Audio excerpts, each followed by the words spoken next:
All right, welcome everybody to another edition of the Transfer Portal CFB podcast. This is our Big Ten preview podcast, and this is the Transfer Portal powered by NoContextCFB. So our links for our socials, our Twitter, our website are right here in the YouTube channel video description, and you can find us and follow us at any of those sites. And I'm here today with Bryce to talk about the Big Ten and what we're expecting this year. How you doing, Bryce? I'm doing good. Season's getting closer and closer, and I live in Big Ten country, so I'm pretty excited to talk about it. Yeah, and we got a packed episode. A lot of teams to talk about. 14 teams to talk about in the Big Ten. We're going to highlight a couple of things off the top, what to look for, go through each of the teams, and then some games that we want to look out for, players that we want to recognize, and then give some predictions. But first, this episode is brought to you by our friends at Home Field Apparel. Home Field is a premium collegiate apparel brand, based in Indianapolis. They're committed to creating incredibly comfortable, officially licensed apparel with vintage college designs. Now they have a growing collection of over 150 colleges to choose from, including all of your favorite teams. Now this week, Home Field has a couple of cool drops coming out. As we're recording this is August 1st.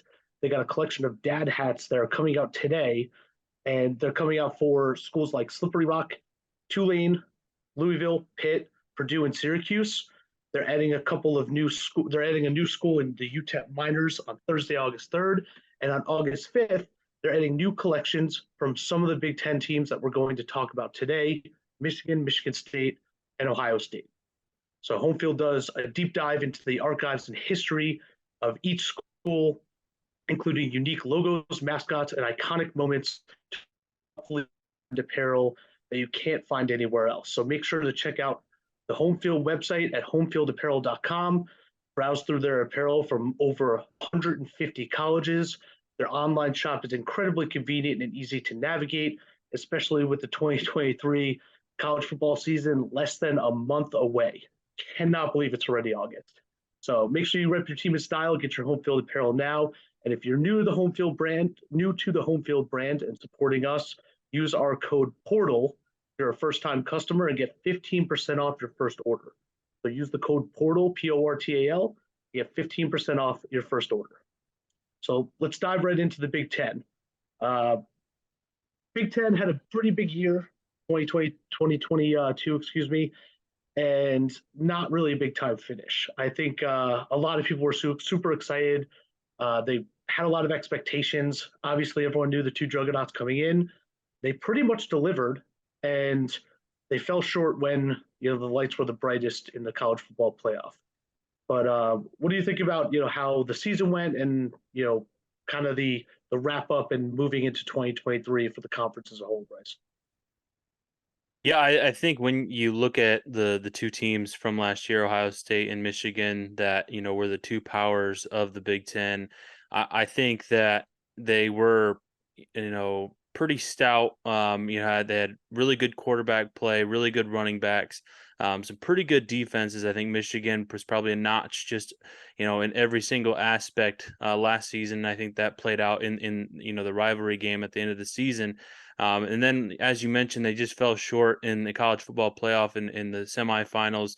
Ohio State missing the game-winning field goal at the very end as the clock was ticking on the 2022 season and the year. Literally, as the ball was dropping in New York City, it was the kick was missing wide left. So and then earlier in the first semifinal, Michigan just made too many mistakes, and TCU was just a little bit better, made the plays. But I expect for those two teams, Ohio State and Michigan, to be fighting for a chance to get back to the college football playoff, just because both of those two teams reload. Some of them bring back some pretty good star power. So going forward, these two teams should be pretty stout, pretty stocked up for the 2023 season and beyond, as the divisions go away after this season, and two new members enter the conference in UCLA and USC coming in the 2024 season. Yeah, and I I mean, like you said, they don't really restock. They just kind of reload. They got 5 stars all over the field. Is kind of how it goes over there. But it did look like Ohio State might have been a little bit overwhelmed with Michigan in that last game of the season, and then Michigan was, I don't want to call them sleepwalking, but they kind of slept on TCU a little bit and got surprised by TCU. So I think it's a little bit of unfinished business for both teams. We'll obviously talk about them when we get to our team previews, but I think as a whole, the conference obviously looking very strong. Both of those teams reloaded. We got a loaded Penn State, and then of course, Bryce, as you mentioned, USC and UCLA right around the corner, man. So some other big dogs coming in. I think it might change the landscape a little bit. I know Big Ten isn't really what it used to be with the 3 yards in a cloud of dust.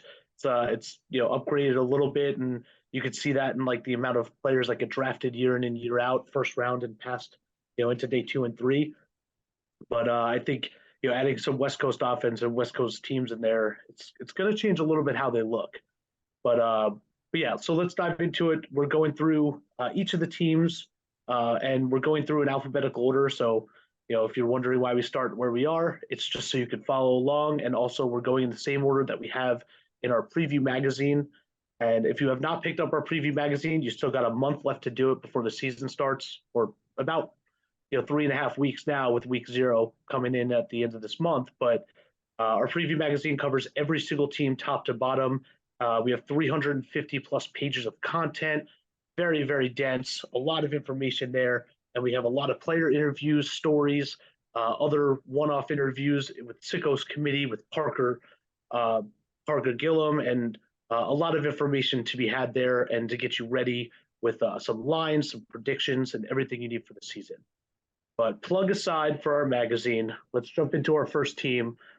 Illinois, the Fighting Illini. Illinois up in the West, they're one of the favorites in the West for the Big Ten. And I think Brett Bielema is pretty much what we would describe as the picture of Big Ten football. Do we think that they could pull it off in the West? Are we gonna see them in the Big Ten final? What are we thinking for Illinois this year, Bryce? I was responsible with writing the Illinois preview for the magazine. Another shameful plug there. But I think that this team, they lost quite a bit, especially in the secondary. They lost their defensive coordinator, Ryan Walters, who moves over to Purdue as the head coach. But still, I think they have a lot of pieces in place, especially on that defense, to be really good. With Jazon Newton, Randolph, I think that they should be pretty good as well up front. I think that they're adding some speed on the offensive side of the ball. You have a new quarterback with Luke Altmaier coming over from Ole Miss. Has a really strong arm. Has a good mobility that he can make some plays on the outside. I think it's an upgrade from what they had last year in Tommy DeVito. I think that you're going to have to replace a pretty big, significant running back with Chase Brown, who just kind of did everything for the Illini last year and was a lot of their offense. I think if Illinois is going to take that step to being, the top team in that West Division, which I think they can be with what they do return on the defensive side, as long as they, reload in the secondary after having multiple guys drafted to the NFL. I think as long as Luke Altmaier steps in and is able to have a few, key third down passes, make the play when the team might not be moving the ball as efficiently as they want to, just because this offense really got stuck in the mud quite a bit, and it was all on the shoulders of Chase Brown. So if they can have Luke Altmaier step in and hit some of these new targets that are coming in, a lot of youth I think that could be coming into this program and step into the program and help right away, I think that Illinois should be a pretty good contender in the West this year. Yeah, I think Luke Altmaier is definitely a really good addition. I think he's a breath of fresh air. No offense to Tommy DeVito on their offense last year, but definitely coming from an Ole Miss program where he could sling the football a little bit. And I do think Jazon Newton on the defensive line, I already have him projected as a first round pick. I think he's going to be a monster. So I do think they're in pretty good shape. Their over under for wins on the season is 6.5. And I think they have a pretty good chance to hit that, especially not having to play Ohio State or Michigan on their schedule. So it's a pretty good, a pretty solid schedule that they have. I think they have a pretty good a pretty good chance to do some damage over there in the West and potentially battle Wisconsin, who we'll talk about later, for the top dog in the West and go to the Big Ten final. But moving over to another team, maybe not so positioned to take the mantle is Indiana. So Indiana's been on a little bit of a skid. It seems like nothing seems to go right for Indiana of recent. Tom Allen's done a good job kind of building the program, making them somewhat relevant in the Big Ten when it's normally overshadowed by some of those big dogs. But it seems like recently they've kind of gone on a huge skid.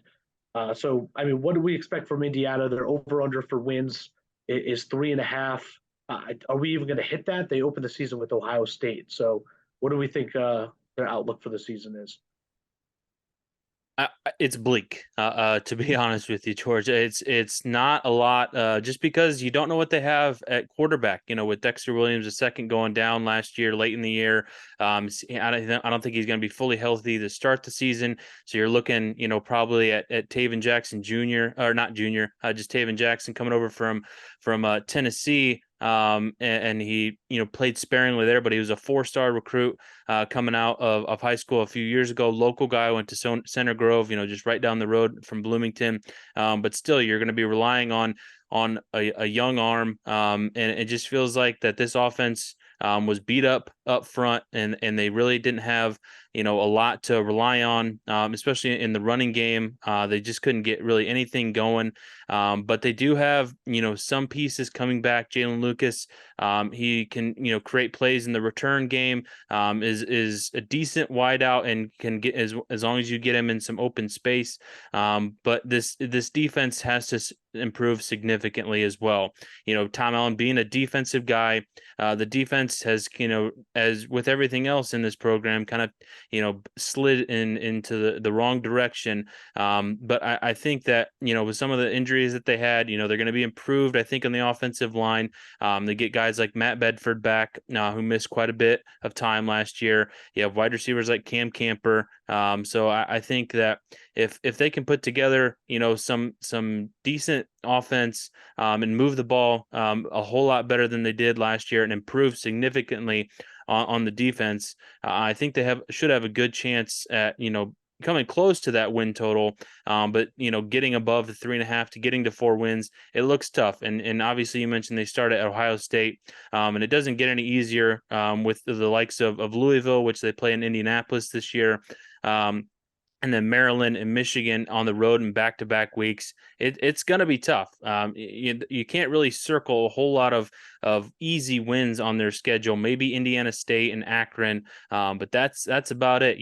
Michigan State's going to be a 50-50 game. Rutgers is going to be a 50-50 game. And with Purdue rebuilding a little bit this year under Ryan Walters, that could be a 50-50 game. So it's not a whole lot of promising. They had a really good recruiting class in 2022. I think it was a top 25 class, but a couple of those guys in that class have already left. But there's still some good depth, but still some of those guys need experience. So it's definitely a make or break year for Tom Allen. I think, it might have been you, me, and Parker on a podcast earlier this year about coaches on the hot seat, and Tom Allen is definitely one of them. That was going to be my next question. I think Tom Allen's on the hot seat, and truthfully, I think we're going to know where Indiana sits right after week 4. You mentioned kind of the gauntlet of them going to Maryland, to Michigan, and then they have Rutgers at home, but then to Penn State right after. That's 4 straight weeks. Right before that, weeks 1 through 4, if they're not 2-2 after week 4, then it's going to be a bloodbath for them for the rest of the year. So not the greatest schedule, not the greatest pull for Indiana, but I mean, if Tom Allen, he's gotta get them back, so he's got to do something to kind of turn that ship around. But speaking of turn the ship around and trying to get some changes on hopefully the offensive side of the ball, the Iowa Hawkeyes, my goodness, I mean, pretty good season last year. They ended 8-5, but my God, was Iowa they were brutal to watch on offense. Even Yeah. so much so that Brian Fritz, I wrote about this earlier, but I mean, he has his contract now tied to the amount of average points that they're scoring, per game, just because it was so brutal, and they know that they can't they can't last very long continuing to do that. So, uh, I mean, they brought in Cade McNamara, obviously transferred, from Michigan, was a pretty high recruit, did pretty well at Michigan. He just wasn't getting play time with, the 5-star JJ McCarthy taking over. Is he going to be able to turn the keys of that offense and get them to drive the ball downfield, or what? What are we expecting from Iowa this year, especially from the offensive side of the ball? I mean, it has to be better, right? I mean, there's after being, ranked in the 120s on offense last year in so many categories, it has to be better.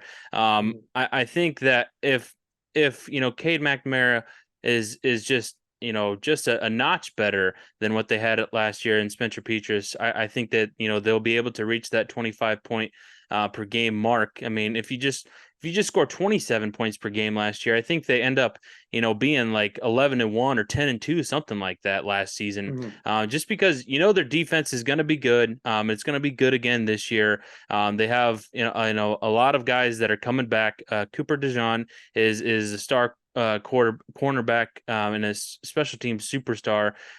He'll be lined up in the secondary with Sebastian Castro, two really good guys back there. They did add, a couple of pieces in the wide receiver department that should help on offense. Caleb Brown comes over from Ohio State. Then they have Seth Anderson from Charleston Southern, who comes over as well. So I think that we'll see if either of those guys are able to come in and impact the wide receiver room at all. But I think that Cade McNamara is definitely going to be a step up with especially ball security, and not being able to turn the ball over as much as Spencer Petras did, and putting the defense in those tough situations that a lot of the time they were able to get out of it just because their defense was so good last year. Caleb Johnson had a stellar year last year as a freshman at the running back position. I expect him. He might be one of the best, young running backs in a conference that feels like they have, at least, 7 or 8 guys that could be vying for that spot as the top running back in the conference. But Caleb Johnson, I think with an improved offensive line coming back this year, I think they have a lot of guys coming back, and Luke Lachey at tight end, maybe, a guy who's going to be picked high in the NFL draft someday. I think that, they have the pieces, but I think it does rely a lot on Cade McNamara and see if he is a significant improvement, because if he is, this team could be pretty darn good. Yeah, and maybe Cade McNamara just needs to, trust in tight end U, which is basically what I was Yeah. becoming with Luke Leachy. So I believe that they're going to hit the 25 point per game mark. I wrote about it a little bit about 2-3 months ago, and I'm going to do a little bit of a refresher as the season starts, because it's per season. It's not per it's the average per game for the whole season. So it's going to Mhm. maybe change the way they do some play calling, down the stretch there. But moving on forward to probably one of the most debated teams, and I would say maybe polarizing teams in the Big Ten, the Maryland Terrapins. I've heard people talking about Maryland potentially going undefeated. I've heard people talking about Maryland overrated. I've heard people talking about Tualia being, the next Tua and being, a Heisman finalist. I think Tualia, excuse me, is very good. I think he's a good college quarterback. I don't necessarily think he's in the top three right now or top two right now in the Big Ten. Is he good enough to put the team on his back and carry them? Because the Big Ten East is loaded, and they're not one of the top three dogs, and they kind of have a brutal schedule to try to go through. So, what do we think about their chances? Are you high on Maryland this year? I'm not as high as our friend Garrett Turney, who wrote the Maryland preview in our magazine and had their realistic record as 10-2, and their Mm-hmm. ceiling at 11-1. I mean, that's just a step too far for me. I think they have the capability of possibly getting to 9 wins. I don't know. I mean, they've competed well with the likes of Michigan and Ohio State last year. But I think as we, are going to talk about later, those teams, probably are even better this year. And I just think that they're just still just a notch behind as far as having the depth that those types of programs have. They can, Mike Loxley has recruited well. And they bring in Josh Gaddis as the OC, who was the Broyles Award winner 2 years ago. Definitely wasn't that last year at Miami, as that offense really struggled. So I don't know exactly what we're going to get this year with Tulia Tagovailoa. They lost, a couple of wide receivers to the NFL. A couple of guys were undrafted free agents, and I don't know if they've restocked that room as well as it was last year. And I still feel like this defense needs to improve, quite a bit. There's still a lot of question marks, especially in the linebacker. They have a couple of safeties who are pretty darn good. And should be some of the best, I think maybe in their division. But still, I don't know if they're really ready to be at the caliber of Ohio State, Michigan, and even Penn State this year, who just beat the doors off of them last year and shut them out 30-0. So I still think that they're probably the fourth best team in the East Division, and I just don't know if they're ready to beat those top teams. They might get one of them, but I don't think that they're going to get more than one. Yeah, I mean, Talia Tagovailoa, like his athleticism might sneak them by one of those big three teams. I truthfully don't really see it.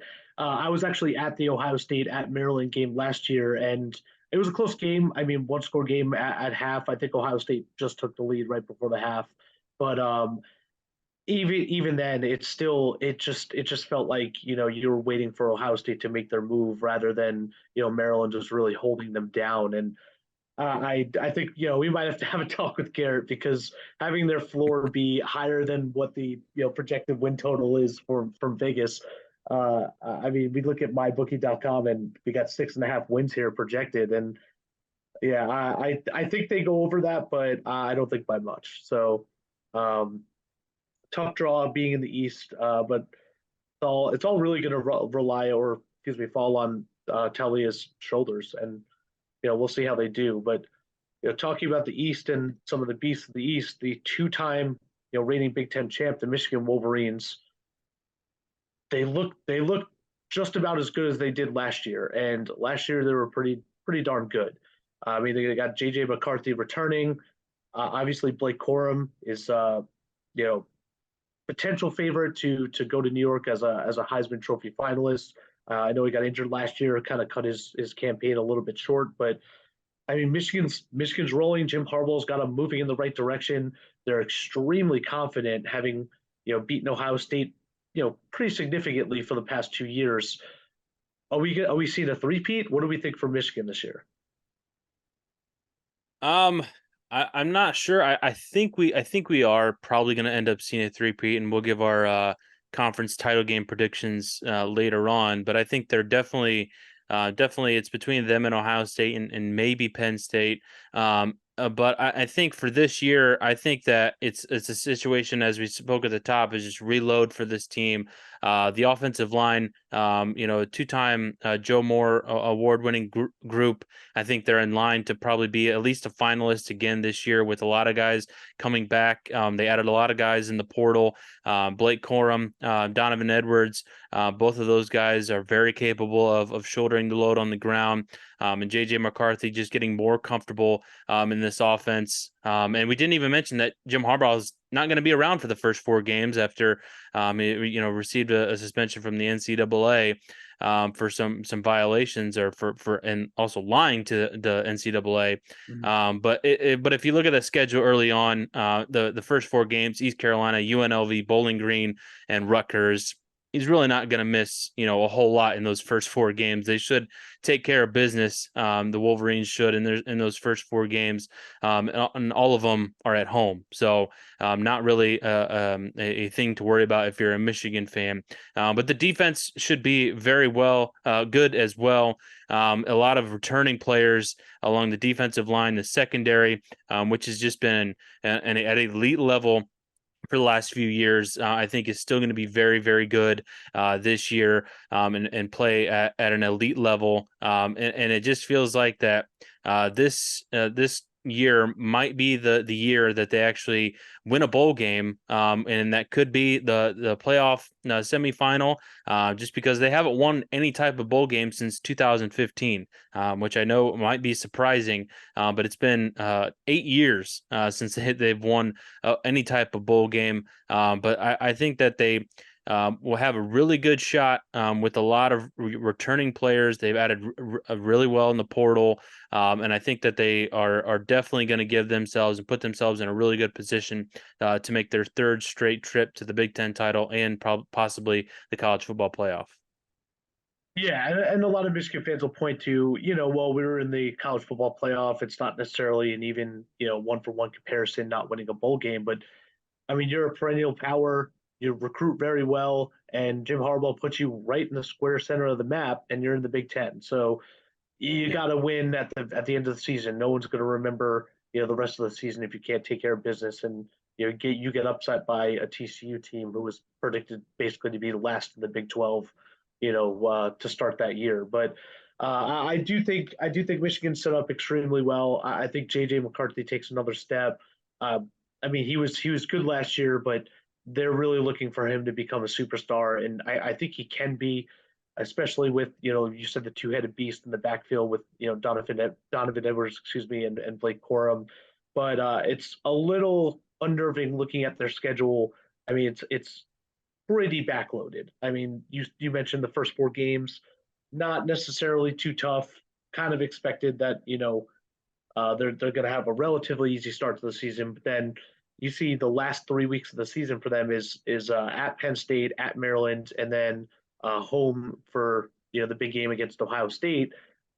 I don't want to call Maryland a trap game, but you're, going up against, two of the best teams in the entire country with Maryland in between and a sneaky, incredibly athletic Talia Tagovailoa. So that could potentially be something to look out for. But if I had to guess right now, I think there's a pretty high probability they're undefeated, along with Ohio State going into the last week of November. So we'll see how that turns up. But going to the other side of the same state, Michigan State Spartans. Mel Tucker, he's had the team going in a little bit of the wrong direction for the last couple of years. It seems like they've been on a little bit of a skid. Do they have a shot in the East? Do they have a shot against, dropping any of the top dogs? What do we think for Sparty? I don't think so. I don't think that they're going to be very good this year. Especially when you have Peyton Thorne and Keon Coleman both transfer out after the spring game. Maybe Keon Coleman is probably the biggest miss there. Maybe Peyton Thorne didn't like that he was going to be in a quarterback competition all the way through the summer and into fall camp. They have Noah Kim and Caden Hauser. I think that are going to be in that competition. I think probably Noah Kim gets the job. Just being on campus a little bit longer and a little bit more experience is been in East Lansing a few more years than Hauser. But still, the passing game was not very good. The running game was not very good, even though they bring Jalen Berger back. It was the offensive line really struggled on the edges. They bring a couple of guys back on the inside that were all Big Ten selections last year. They should be better, but still out at wide receiver, they don't really have a whole lot after Trey Mosley, and even he was a guy that was buried, a little bit lower on the depth chart, probably maybe the second guy, the third guy, after Jaden Reed and Keon Coleman both out of the program now. You're going to have some guys step up, and they're very inexperienced. But I think on the defensive end, it all comes down, can that secondary improve? I think the linebacking core should be pretty strong. They need to get more pressure up front. They dug deep into the portal for a lot of guys in the secondary and on the defensive front. But and that's how Mel Tucker has kind of built this program year after year. It seemed to work in 2021, and they rattled off a lot of games and won a lot of games. But ever since then, it just hasn't been able to be the right recipe. Bringing in a lot of transfer guys. It just hasn't been a good mix. And if this group can come together and be mix well together and be on the same page, then it could be a pretty good success. But still, I think success this year is going to be measured as if this team can get to bowl eligibility. Just because I don't think there's a lot of experience, and this team has just been trending in the wrong direction, and the vibes haven't been great up in East Lansing. Even though Mel Tucker, I don't think he's probably going to get fired after this year. I don't think that buyout is enough, low enough for anybody to come in and pay for. 76 million is a lot of change. And I don't think anybody's going to be paying that anytime soon. So it's going to be, I think, a struggling year in Michigan State once again, and they're going to be fighting for bowl eligibility this year. Yeah, I don't think anyone's jumping for that buyout, especially when I don't think there's really a huge name out there for them to even get, right. So I do think they, like you said, they brought in a couple transfers from transfers from the portal. They loaded up a little bit more on their defensive front. I just don't really see it. I know, um, looking at bowl eligibility, taking a look at my bookie art, the line is 5.5 wins for the season. I'm only counting, 4 wins that I'm, relatively solid on, and the rest, there's 3 of them that are coin flips, and I don't really think the coin is weighted in their favor. So I think it's a rough draw for them. We'll see. We'll see how they end up. But moving out a little bit more west, over to Minnesota, the Golden Gophers. I know there's been a little bit of blowback. I recently with PJ Fleck. We'll see kind of what comes of that, but uh, the team seems to buy into what PJ Fleck does. They're buying his Fleck bucks, he as he calls them over there. But it seems like he's changed the trajectory of the program. He's gotten them to a place where they're competitive. We talk about them, year in year out. They tend to recruit pretty well, but it just seems like we're waiting now for that next step. It seems like we're waiting for, are they actually going to be a national contender, or are they just going to be a team that consistently is over 500 and we're all just okay with that? So what do you think? Are they going to be competitive in the Big Ten West, or are they going to be just another team getting the bowl eligibility? I think they can compete for the Big Ten West. I would like them to get to double-digit wins if they didn't have Michigan and Ohio State both on their schedule, but this year they have both. So it's going to be difficult for them to get to double digits. I think this team is set up really well, though, with Ethan Kaliak-Manis. I think that he got some much needed experience last year, and I think that after Tana Morgan went down and missed some time with some energy, he provided a really good in the opportunities that he got. He provided some arm strength, some mobility. I think he's a pretty accurate quarterback. You have guys like Chris Altman-Bell, who's coming back for his 7th season in college football and at Minnesota. So he's probably working on his second master's degree up there. But they went to the portal for a couple of other guys out wide. I think that the vibe up there is they're going to want to throw the ball more after Mo Ibrahim left for the NFL this past year. So I think that you're going to be see a little more open on the offensive side of the ball. It's not going to be so dependent on the run game. And then this defense returns quite a bit. Was a top 10 defense last year. Have a lot of guys coming back. The linebacking core should be very good. The secondary, again, should be really good. Justin Wally, I think is probably one of my favorite players to watch in the backfield. Tyler Nubin as well. Both guys pretty darn good because they're going to be facing a lot of good quarterbacks this season, with J.J. McCarthy, Hudson Card, Kyle McCord, Tanner Mordecai, and a guy named Drake May out of North Carolina. So they're going to be facing some really good quarterbacks this year, but I think their secondary is up for it, and they should still be pretty good and pretty stout on that side of the ball. Yeah, I think with all the people that they have returning on the defensive side of the ball, that's going to be their first true test. They have week 3. They have North Carolina and Drake May at North Carolina. So in Chapel Hill, that's going to be definitely a tough test. But I think that's where we're going to know, are they a legit contender in the Big Ten West? And I actually think they have a pretty good chance to be a legit contender. I mean, my bookie has them set at 6.5 wins. I think they go over that. I don't think they necessarily surprise Michigan or Ohio State, but I think they have a pretty good shot against the Purdue's, the Iowas, and the Wisconsins of the world, and actually North Carolina too. So we'll see how they fare, and I feel like we're going to get a pretty good litmus test pretty early on with what that defense is capable of when Drake May comes into town with Heisman expectations and either picks them apart or they can hold their own. But bouncing over to one of the more talked about programs, seemingly unexpectedly in the Big Ten, and that's the Nebraska Cornhuskers with a big addition at Matt Rule coming in to lead the program again. Nebraska's a team we all want to see get back to their glory days. They made a big splash hiring Matt Rule.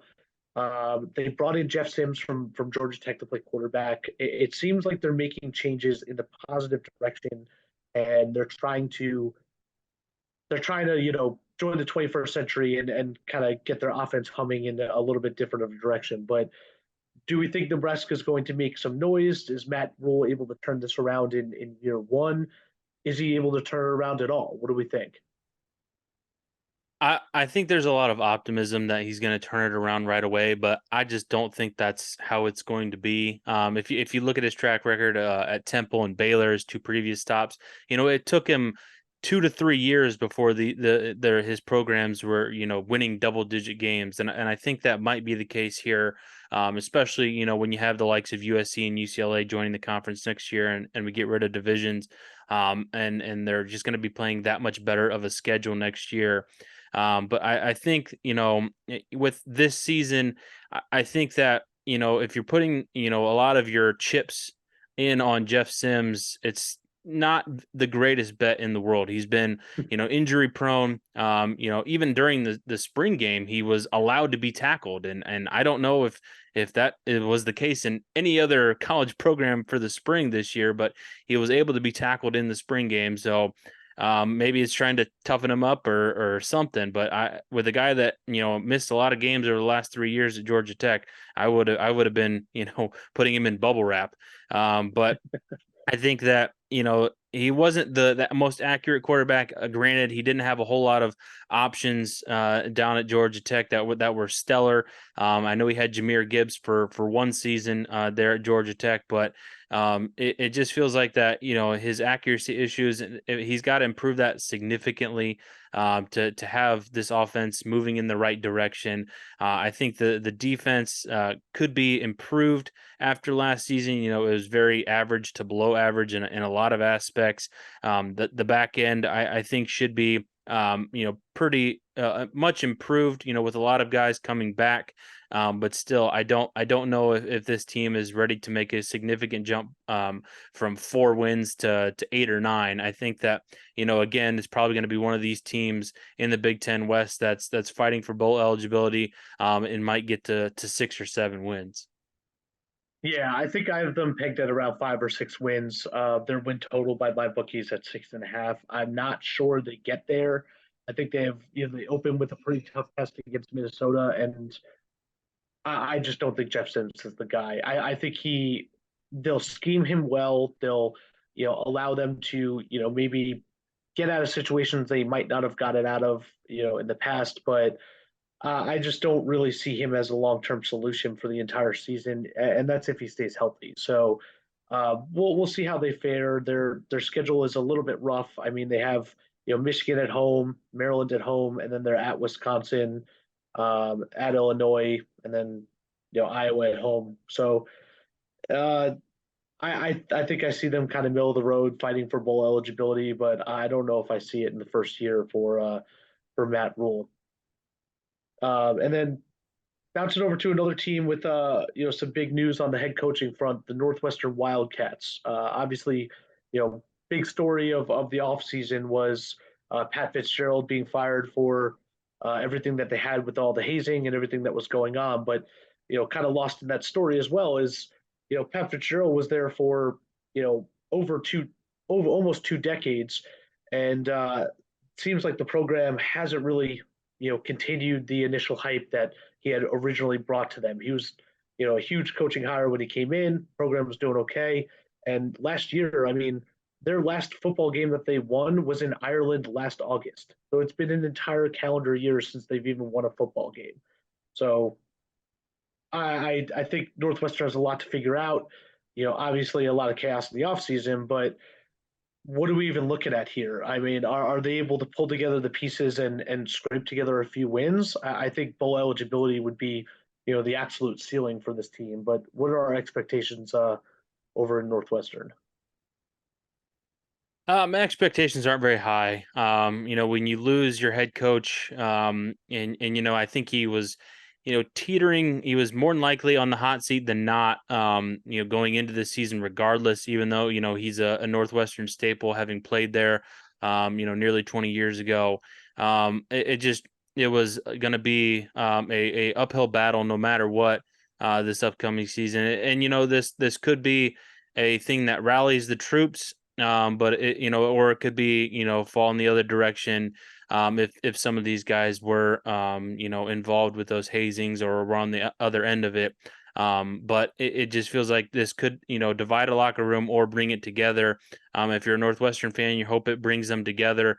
And they're able to fight for each other. But just what they have coming back isn't super strong either. So that's another reason why expectations aren't too high. If you look at the over under on my bookie is 3.5 wins. So you can bring in a Ben Bryant over from Cincinnati, but who's he throwing to? He's throwing to a couple of guys that are transferring in, but didn't get a lot of experience at their previous stops. What they had on the roster previously wasn't top notch as well. They had lose their top offensive lineman Peter Skoronski, who's a top pick in the NFL draft last year. Lose their running back, Evan Hall, who was did a lot of things, and it was drafted in the 5th round by the Colts. And this when the offense wasn't really doing anything, or not doing anything the past, or any time in the last 18 years under Pat Fitzgerald, it was usually the defense that would carry this team. But still, that wasn't even good enough last year. They were pretty good in the secondary. They were one of the top teams on the back end, but they couldn't get a whole lot of pressure on the quarterback. They will have some good guys in the secondary. Rod Hurd, the second, should be pretty good. Might be a pick in the NFL draft next year. But still, when you look at their schedule, it's going to be hard to find wins outside of UTEP, Rutgers, and Howard. A lot of those games, on the rest of the schedule, I don't think that they're even coin flip games. They're just going to be games where they're probably going to be more than double-digit underdogs. Yeah, I see this as a rough go and a rough schedule on top of what's going on with the program, right? I mean, the 3 games that you mentioned, I could even see a slip up in one of those potentially, but even their other out of conference game at Duke with going to Duke and facing Riley Leonard, I just we'll see how their secondary holds up against that, but it's kind of a rough go from there. I mean, they have Minnesota, Penn State, Maryland, Wisconsin, Purdue, Illinois. It's going to be a pretty tough end of the season for the Wildcats. But moving over to one of the actual favorites in the conference, the other team from the Big Ten that made the bowl made the college football playoff, excuse me, last year, the Ohio State Buckeyes. Ohio State's always a plug and play, next man up. We're just going to reload and put in a bunch of 5 stars and powerhouse players out on the field. Obviously, the huge storyline for Ohio State is C.J. Stroud getting picked second overall by the Texans. But Ohio State, even with Kyle McCord expected to come in and win that starting role, they're still projected to arguably be the best offense in the country. They have weapons absolutely everywhere. They have an insane receiving core with Mbuka and Marvin Harrison Jr. I personally think Kate Stover is going to have a huge year at tight end. And they have also a two-headed beast in the backfield in the running game. So a big offense, and then their defense, they brought a lot of people back. Tommy Eichenberg and Steel Chambers coming back on the linebacking core, and JT. I'm going to mess up his name, but JT Tumaleo coming back with Jack Sawyer on the defensive end on either side. It seems like Ohio State has everything set up to just hand Kyle McCord the keys and say, bring us to the playoff. Is that what's going to happen? How do we feel about Kyle McCord? How do we feel about the Buckeyes? I feel pretty good about them. I think it all does depend on, whether or not Kyle McCord is the guy or not. I think that's what it does come down to. And can this defense continue to improve in the trajectory under Jim Knowles? They were pretty good last year, but to compete with the likes of Michigan and not get bowled over by them in Georgia, those types, they're going to have to be an elite unit. And they're, I think, bordering on that. They're ranked probably around the 20s in a lot of different categories. Can this defense take that next step and be one of the elite units in the country? I think they can, with a lot of experience coming back, a second year in Jim Knowles' system. I think that they're just going to be a wrecking crew on that side of the ball, with all the guys that you mentioned coming back to secondary. Should be pretty good, with some guys coming back as well. But a lot of it does hinge on Kyle McCord, and if he's the guy. I think he is going to be the guy, but he has a few weeks to work out some kinks, with the likes of Indiana, Youngstown State, and Western Kentucky before, going up to South Bend and taking on Notre Dame, which is going to have a probably one of the best secondaries he's going to face all season, and the linebacking crew that's going to be pretty good as well, and an offense that should be pretty exciting for the Irish. And that could be a very fun shootout type game for up there in South Bend early on in the year. I think that's going to be the early test that is going to define their season. If they can get past Notre Dame, and then I think that the back half of their schedule sets up pretty well for them to do and have a lot of success, do well and have a lot of success, with Penn State coming to Columbus before the end of the year, and they have to go to that team up north. So I think there's a lot for Ohio State fans to be excited about. Your one question mark going into this year is Kyle McCord. Yeah, and truthfully, I think Kyle McCord has a pretty good chance to figure it out and be elite. He was a pretty good prospect. Mm-hmm. A lot of people, I know the story has gone viral. It'll definitely go viral again, and I'm sure the booth crews will love to talk about it. But he went to high school and won 3 state championships with Marvin Harrison Jr. in Philadelphia. So there Yeah. definitely is already a connection there, and that's the scariest weapon on the outside in the whole entire country. So we'll see how Ohio State fares, but I like my chances if I'm betting on if Kyle McCord can figure it out with all of those weapons that he has. And speaking of weapons, and speaking of the Big Ten, Big Ten East, and one of the big dogs, Penn State Nittany Lions. I mean, Drew Alar is. I joke that he looks like every other Penn State quarterback that's ever existed with his rosy cheeks, but I mean, he's the prince that was promised over there. He is the guy. Everyone has been waiting for his time to come. They, Sean Clifford had the offense had the offense figured out. It was, I think, his fifth, maybe sixth year over there in Penn State, so they allowed him to continue on for some continuity and let Drew Alar work out and just essentially do a real time redshirt. But it's finally his time, and Jim Franklin, it's time for him to take the next step. There's not really any other reason for him to not be successful. He's got a fantastic running game with Nicholas Singleton leading the way. I mean, he's got a couple of first round picks potentially running around the field for him, and he's still projected to be third in the Big Ten East. Is he going to flip the script? Is he going to change that? What do we expect for the Nittany Lions? I want to say that this is this is the year. I mean, but I just you have the question about Drew Aller. I just don't know if he's going to be, ready in those big time games at Ohio State, and then when Michigan comes in early November. I still just think that they're gonna, the opposing teams are just gonna have the better quarterback in those matchups. He's gonna have some time. He's gonna have probably the first 6 weeks of the season to figure things out. Just because he has everything, similar to Kyle McCord, he has everything in front of him, with a great offensive line that has a lot of NFL prospects on it. You mentioned the weapons in the backfield: Nicholas Singleton, Katron Allen, and it feels like, maybe there's a step down from maybe a couple of steps down from what Ohio State has to what Penn State has in the wide receiver room, but they still have some pretty good guys out wide that I think that should, you know, elevate Drew Aller's play. And even at the tight end, they have some good guys coming back. I'm pretty interested to see how some of their transfers come in, especially Dante Cephas, who was, a hot commodity coming out of Kent State, was getting looks from just about everybody after he decided to put his name in the portal. But I think that they're going to rely on the running game, which should help out Aller as well. And I think this defense, as well, should be pretty darn good. It was one of the best in the country last year, and should help out Aller as well, giving him, plenty of space to work with, and a lot of time on the field. I think that, the secondary should be very good, with Johnny Dixon and Kalen King.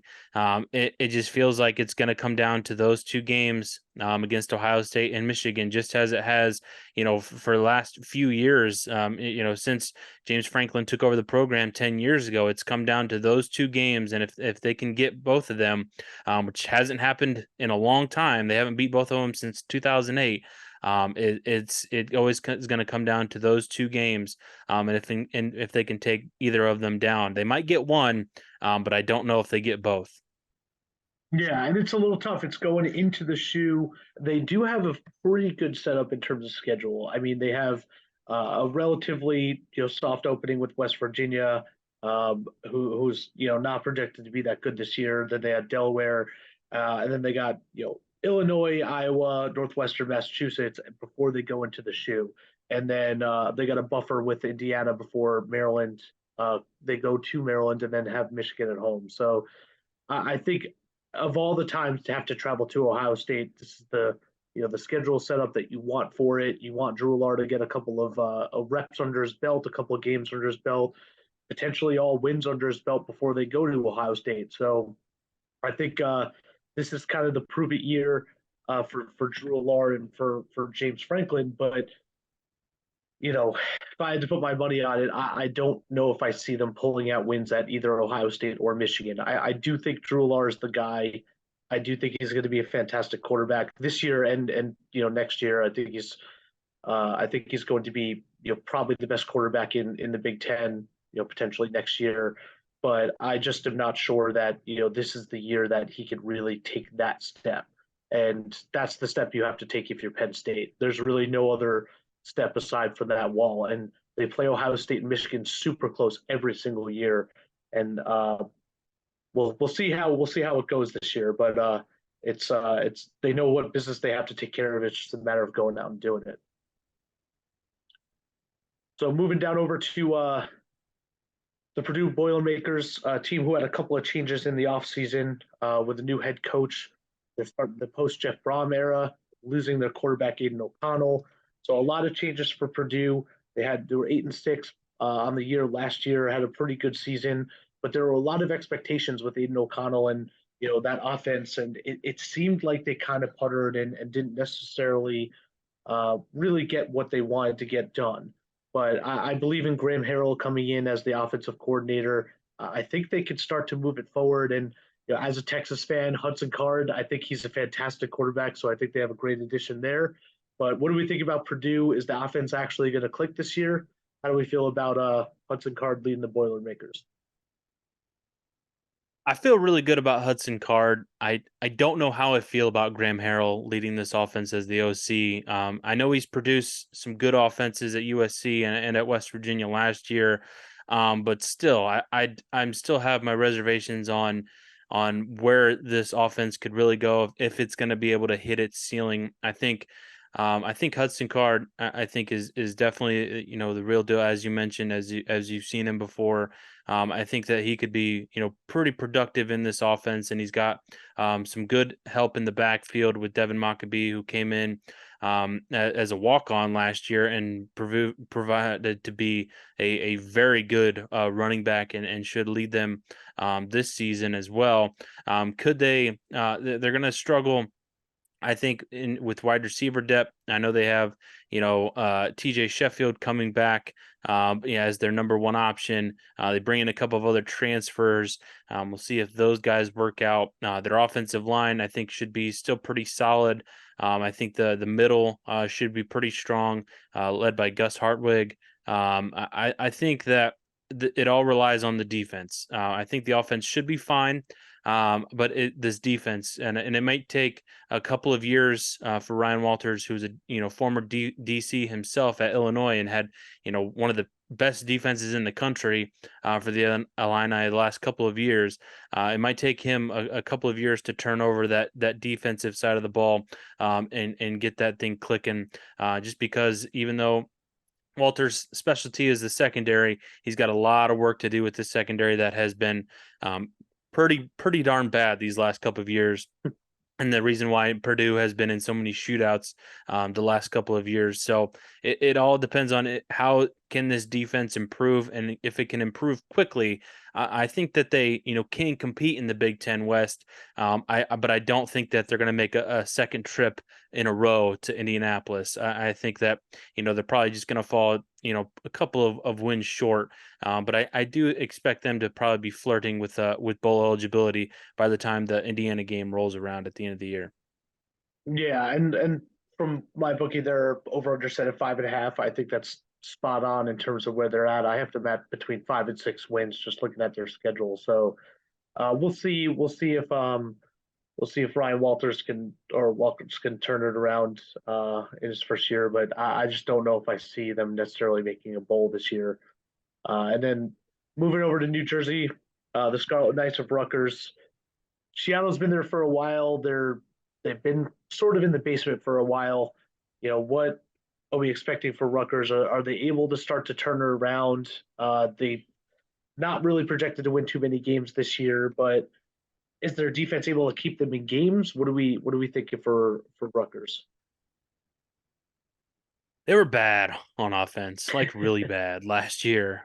Shut out multiple times last year. Even though you have a dynamic weapon in Johnny Langan, who I got to talk to for the preview magazine, nicknamed Johnny Offense. I just don't know if they have enough on offense. You don't really know how strong they are going to be at quarterback. They're going to have to find a new one. It's Gavin Wimstad or Evan Simon. I couldn't tell you which way they're going to go. I don't know how much of those guys are really going to be able to move this offense. I think that they have a good consistent backfield, but with Kirk Shiraka coming in as the OC, he's got his work cut out for him. Just because this offensive line as well was not very good, gave up quite a few sacks, and then the defense has to replace a lot. They gave up about 30 points a game, which is not very good. And they had a lot of injuries that played into that. But still, it's replacing a lot. So they're gonna have to fight hard just to get close to bowl eligibility. The schedule, I think is going to be tough, just like it has been, ever since they joined the conference and were put in the East Division. It's going to be tough, and it's going to be tough to find that path to bowl eligibility this year. Yeah, they have a pretty rough draw. I mean, it's always rough kind of being the East, but their schedule does not really line up to be too pretty. They have a okay start with Northwestern and Temple. Virginia Tech's probably at best a coin flip for them. But then, I mean, looking at down the barrel of the Michigan, at Wisconsin, and then you have Ohio State, then finishing the year with Penn State and Maryland. It's going to probably be a pretty rough second half of the year for the Scarlet Knights. We'll see how they end up and how Greg Schiano is, but I mean, just real quick, do you think Greg Schiano's on the hot seat? I know they love him over there in Rutgers, but at what point do you start to, look towards the eject button and try to make some changes? I think he's, the seat is probably pretty warm. I mean, they started out great last year, 3-0. Granted, the competition wasn't great. They could probably very well start 3-0 this year and probably be 4-1. Before they take on Wisconsin in their sixth game of the year. But after that, they're going to be fighting for bowl eligibility at best. Their best chance to probably pick up another win would be at Indiana. They could win against Michigan State, who I am pretty down on this year. So there's a decent chance, but there's a significant improvement that needs to happen for that even to be a chance. Yeah. And kind of rounding out our team by team preview. Last team in the Big Ten, over in the West, the Wisconsin Badgers. Probably the biggest splash hire of the offseason, next to obviously Matt Rule, but a little bit more of a flashy hire is the Luke Fickell hire, plucking him from Cincinnati, bringing him over to Wisconsin to head up the Badgers season. And of course, Luke Fickell, big name, big hire, and brought over a couple new coaches as well. He brought over his OC from Cincinnati and Mike Tressel, and brought over Phil Longo from UNC to head up. Oh, excuse me, backwards. He brought over his DC and Mike Tressel from Cincinnati, and then Phil Longo, who's coming from UNC, who was running Drake May's offense and explosive offense for Mac Brown over there at UNC last year. Pretty impressive hire. Pretty exciting stuff coming over from Wisconsin, who under Paul Chryst was traditionally a little bit more rushing focused. It didn't seem like Graham Mertz necessarily ever really developed into the 5-star prospect that we all thought he was supposed to be. I think Luke Fickell's definitely has his work cut out for him, but I think he's got a really exciting path ahead, and especially bringing in through the transfer portal Tanner Mordecai from SMU. He's someone who can sling the ball. He's experienced. He has over 24 games under his belt as a starter. He's someone who Luke Fickell can hit the ground running and immediately become competitive in the Big Ten West. So, what are your expectations for the Badgers? Do we think the Badgers have enough to get to Indy this year? I think so. I think they have a chance to compete and battle, a couple of other teams for that West Division title in year one under Luke Fickell. It all is dependent on what they look like offensively and what are they leaning more towards. Are they going all out with the air raid? Are they all? I don't think they will, just because when you have a really dynamic running back in Braylon Allen, I just don't think you can go full bore, especially in year one. But I think that there are pieces in place to have a really productive offensive attack, especially through the air, with a lot of guys in that receiving core coming back, adding a couple of transfers, one over from Cincinnati who followed Luke Fickell, and CJ Williams from USC. I think that could definitely give them a boost in the passing game to complement the rushing attack of Braylon Allen. The offensive line should be very good once again with a lot of starters from returning from last season. Can the defense improve as well? I think that it's going to be a mix of what Fickell likes to do on the defensive side of the ball, and can he implement what he wants to do, especially of having the great run defenses that Wisconsin has had in years past. Can they also become a great passing defense like Fickell had at Cincinnati, and just churning out secondary prospects to the NFL like Sauce Gardner a couple of years ago? So can they be elite on the defense at all three levels?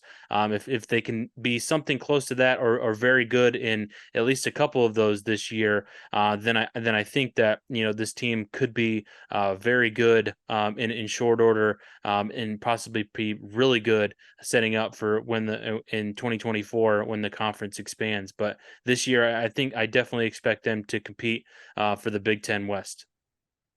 Yeah, and I think it seems like almost all the stars are aligning for Luke Fickell. I mean, He has a couple of good transfers coming in. Like you said, it normally, we know he's a pretty good recruiter. We know he's a fantastic developer of talent, especially on the defensive side of the ball. And I mean, just looking at their schedule, my bookie has them at 8.5 wins as their over under. And I mean, I'm struggling to find 4 losses on this schedule here. They somehow are able to skirt and not play Michigan or Maryland. They have Ohio State at home, so that's the last week of October. But other than that, I mean, I think they have a pretty good shot against Purdue week 4. I think that's going to be their first real big test of the season. We'll see how their secondary is against Washington State in the out of conference game. But once they get past that, I mean, it's going to be a pretty tough matchup against Ohio State. And then if they can take care of the business the rest of the way, they have a pretty clear path to the Big Ten West. But wrapping up as a whole, I know we talked about a lot of the teams and highlighted some of the games. Is there any games that you're looking forward to watching that pique your interest other than the obvious Michigan Ohio State game or anything like that? Yeah, I think the one I put in here was Iowa at Iowa State week 2. I think it's going to be a good litmus test on, is this Iowa offense improved? Are they able to go up against an Iowa State defense that has been pretty good under Matt Campbell out there in Ames, and they just haven't had the offense just like Iowa has the last couple of years. Can the offense, provide somewhat of a spark? Are they throwing the ball more downfield and not just, relying on short passes and wide receivers to make plays in space? Are they, not turning the ball over? Is Cade McNamara, being accurate with the ball and not turning it over and throwing it to the other team or fumbling the ball like Spencer Petras did repeatedly last year? So I think that's probably one of the games early on. We mentioned the Ohio State Notre Dame game. As a Notre Dame fan, I'm pretty excited about that one. I think that one is going to be telling for both teams. And if they're not, if Ohio State's a legit contender for the conference and a playoff caliber type team, similar with Notre Dame, are they a playoff caliber type team as well with Sam Hartman? And there's outside of the game at the end of the year, I think we mentioned some couple of trap games before that. That with Michigan at Maryland in week 12, and then that same week Minnesota at Ohio State. Both those two games could be a little tricky as they're preparing for the game the following week. Yeah, I think there's definitely a lot of pretty good games to take a look at, especially in conference. I mean, the Big Ten East has just a lot of powerhouse games, especially towards the end of the season. Looking at some of the non-conference games, I think week 2 is pretty exciting. You already mentioned Iowa State, but Nebraska, Colorado, obviously when Prime's in town, it's going to be, or when you're in Prime's hometown of Colorado this year, it's going to be a pretty exciting game for Matt Rule and see if the Big Ten's going to be able to compete against them. And then the Wisconsin at Washington State and getting a first look at Luke Fickell's defense and secondary against a Pac-12 offense and trying to see how they hold up against the team out west. So definitely some stuff to look forward to and pretty exciting. And then before we get to predictions, give me a couple thoughts on some players and things to look out for a couple of different areas. So we'll go through offense, defense, newcomer, and coach of the year. So starting with offense, give me 2 to 3 players that you're watching throughout the Big Ten for offensive player of the year and some big expectations you have. I think we talked about quite a few of them to have a few really good years. I think Blake Corum is ready to bounce back from injury and have a really good year. And you mentioned that he could be a Heisman candidate. We'll see if he gets enough carries, if he gets enough production with Donovan Edwards also in the backfield that might steal some shine from him. And Nick Singleton as well at Penn State. I think he's going to carry the ball a lot and was very productive last year. Caleb Johnson at Iowa, I mentioned him, kind of going running back heavy there. But I think for my player of the year, I kind of wanted to be, a little different. It's not that different.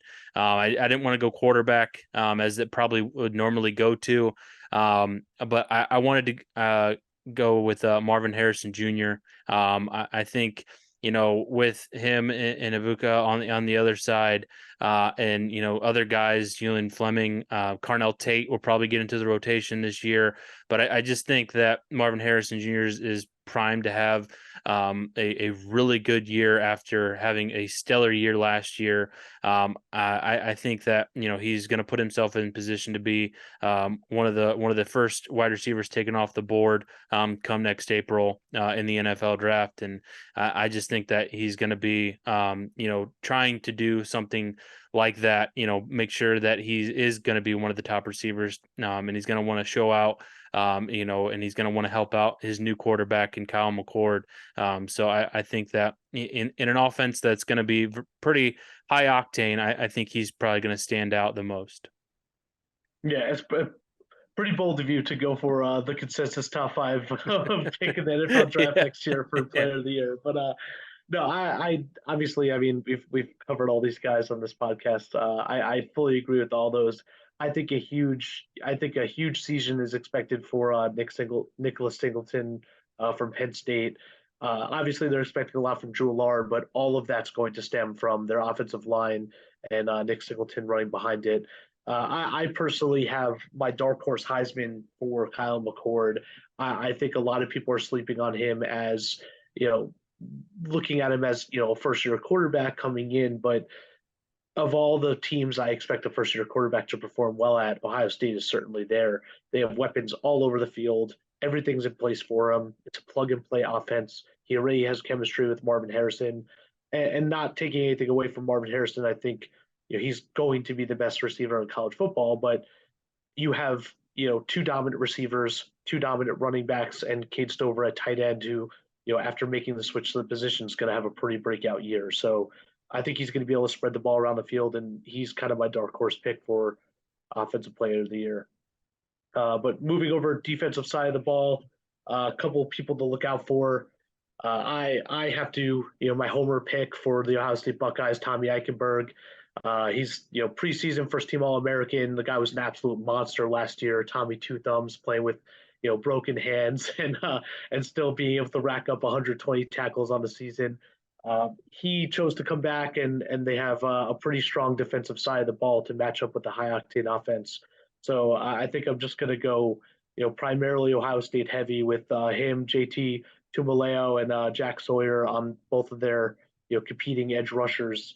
I expect a little bit of a change for Ohio State's defensive front, the way Jim Knowles was calling it last year. I don't think he used Jack Sawyer in the most effective way, and I think he acknowledged that, and he identified that he's going to change and put him at his more natural position of edge rusher. So I think all three of those guys are primed to have monster years, and I think just the fact that they have the other two of them on the field with them is just going to lead them all to either get single matchups or be open to make huge plays for the Buckeyes. Yeah, I'm gonna go back to where I think the might be the best defense in the conference, as it was in the conference last year, and one of the best in the country. Jerzon Newton, who we talked about, he's an AP All-American last year, according to Pro Football Focus, is the top returning defensive tackle. Lined up next to Keith Randolph Jr. It's going to be tough for teams to block both of them at the same time. I think that he's going to be primed to have, an even bigger the year this year. They're going to be deep everywhere else on the defensive side of the ball. I think he's just going to continue to feast on opposing quarterbacks and rack up the tackle for losses. I just think he's, explosive from the middle, and is able to, do a lot of things that, you would want out of a huge defensive tackle. That he's quick, has a lot of great moves. He's definitely a guy that impacts the game on any given play, and especially on third down as well. You got to always know where he is. So I'm expecting another huge year from Jerzon Newton. Yeah, no, I fully agree with that. I think he's going to be a monster, and definitely a first round pick if he plays up to his potential, maybe a top 10 pick overall. Mhm. And speaking of some changes up in the conference, who do we got for newcomer of the year? So someone new to the conference, going to make a splash. That you have some big expectations for.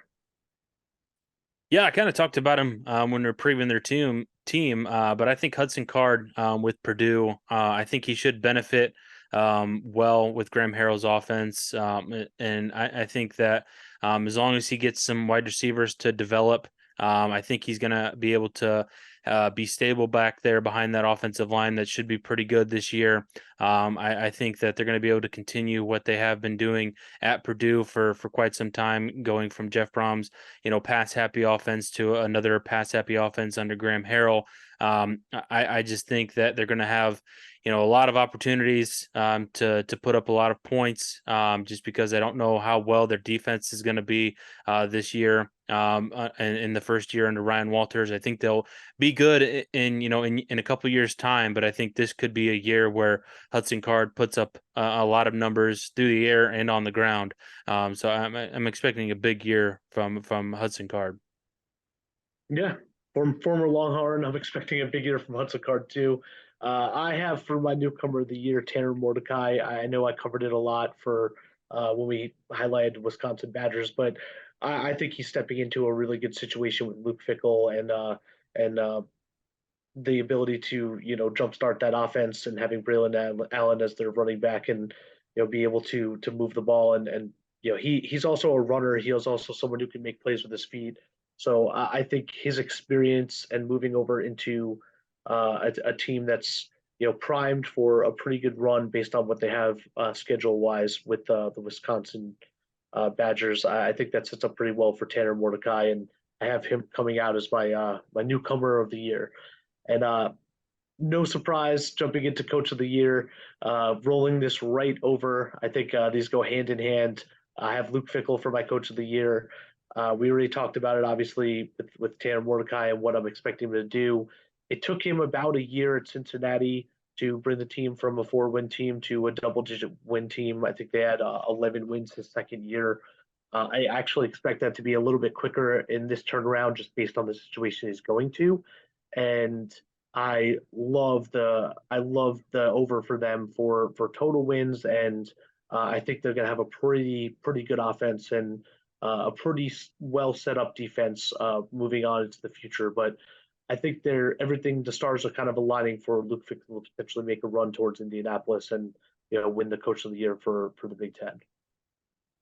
Who do you got? Yeah, yeah, I think that's a very strong pick. I'm going to stick in the Big Ten West for Coach of the Year, but I'm going to go Brett Bielema. I think that Illinois. I might be higher on him than a lot of other people, and I might be putting too many chips on to Luke Altmaier being really good.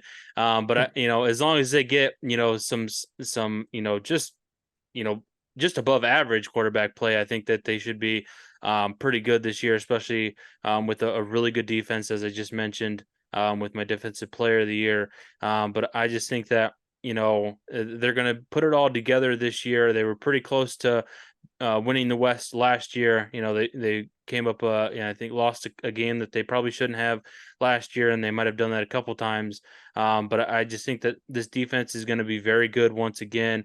And Brett Bielema knows Big Ten football, and I think that he's going to eventually get it done at a place like Illinois that I think he's definitely revitalized and has it going in a positive direction.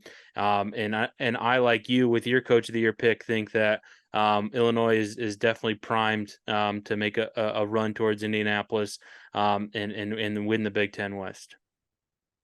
So seems like with our Coach of the Year picks and who we think is primed for a run, we're on opposite sides here. But give me a prediction for we're going to run through our predictions, but Big Ten title game. So give me the two teams you see: Big Ten East, Big Ten West, and who's coming home with the Big Ten title.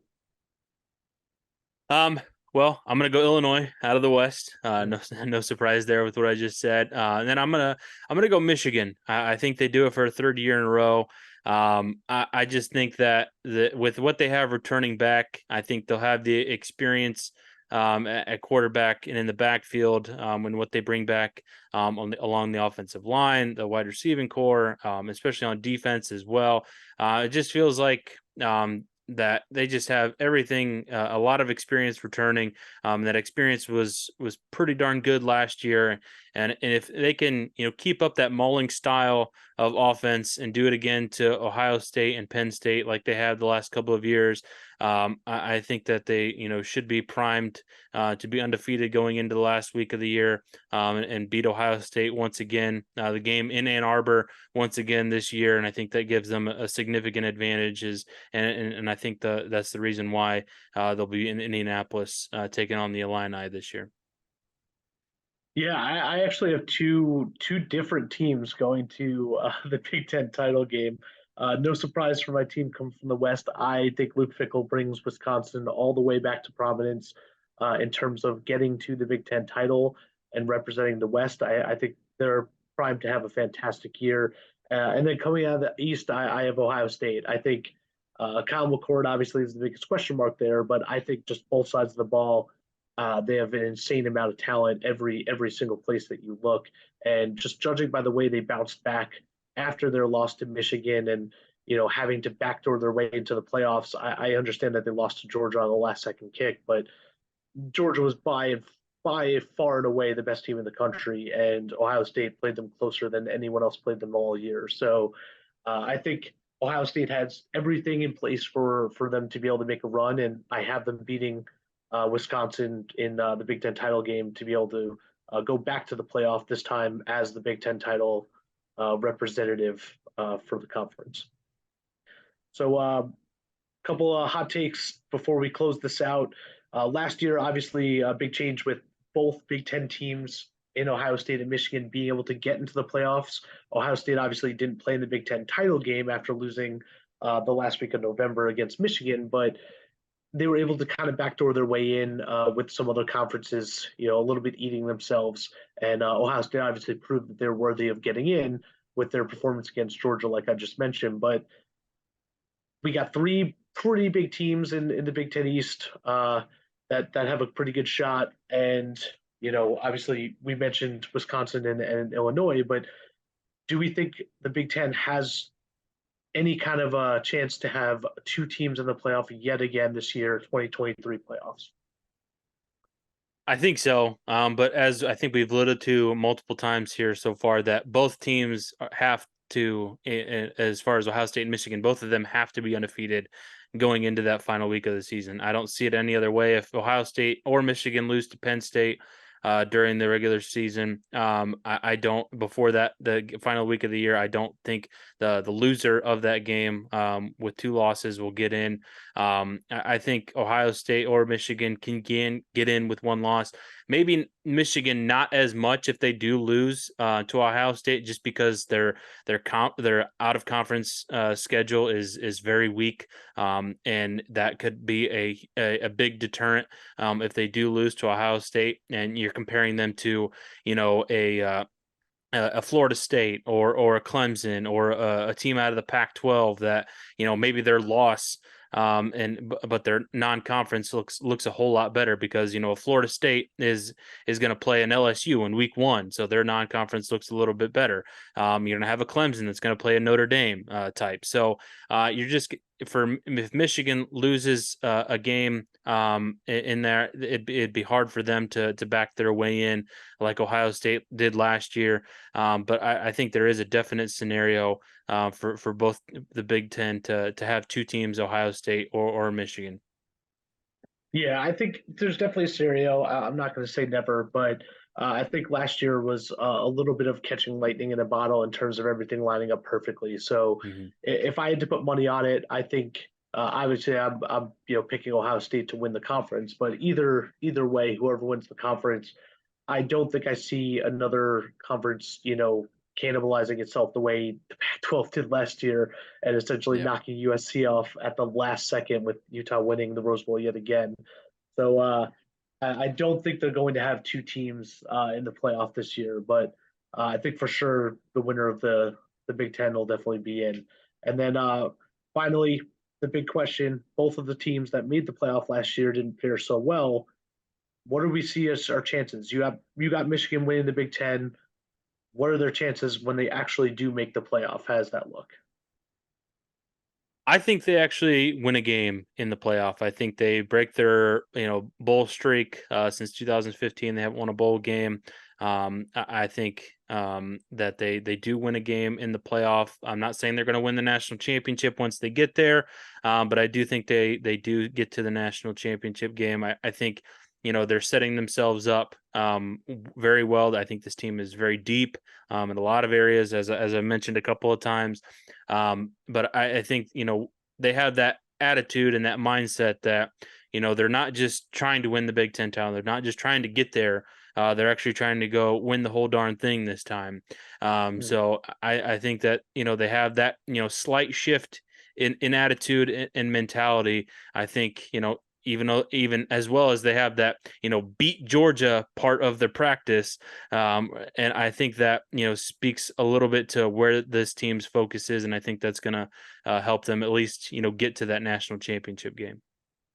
Yeah, judging by the sour taste left in both of their mouths at the end of the year, I think whoever wins, their big game will end up winning the Big Ten title. And I actually do think they fared pretty well. I think neither team's gonna take anything for granted going into the playoff this year.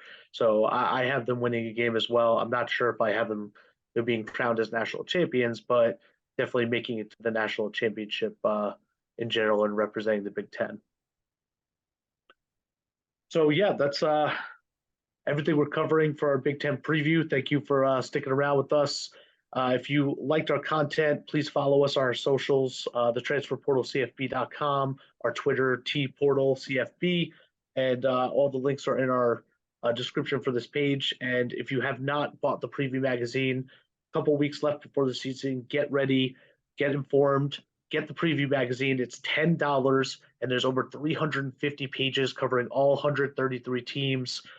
We got over 12 interviews, exclusive interviews with players, and we got conference previews. We got betting previews. We got ceilings, overs, unders, everything stars that you want to be able to focus on and identify for preseason All Americans and for each team. A lot of information for you for getting ready for the season. So definitely purchase that, pick that up, ready for college football this year because you got a couple weeks left. So that's all from us at the Transfer Portal.